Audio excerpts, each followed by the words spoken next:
Hi everyone, this is Aurelie Najm from the University of Glasgow, UK, reporting for REM now at EULAR 2021.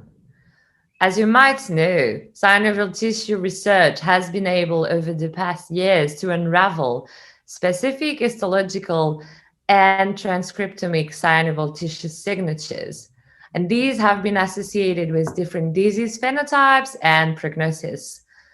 The signatures are called pathotypes and can orientate the clinicians toward better patient stratification.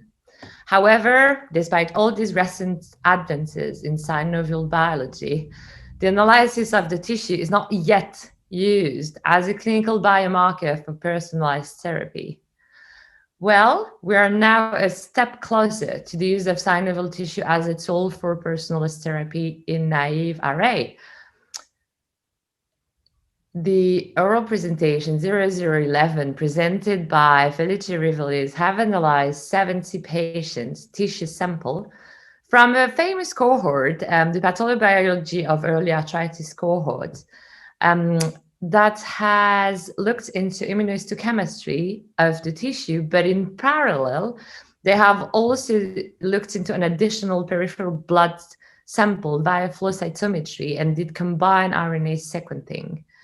All these fancy methods, very interestingly, showed that patients that had active RA had higher inflammatory markers and high ultrasound synovitis grade, which is not very surprising. But what's interesting is that they were most likely having B lymphopenia, so less B cells in the blood while they were going to infiltrate the tissue.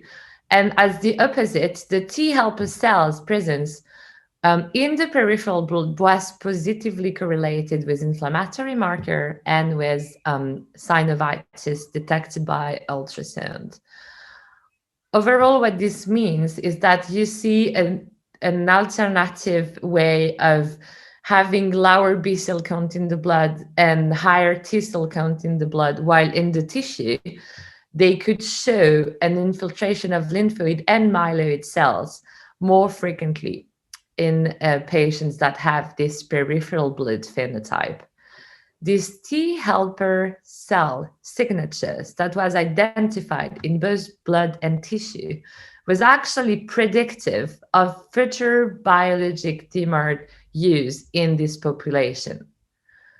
This is a very nice example of study that instead of looking in the blood or in the tissue, has combined simultaneously both of these approaches.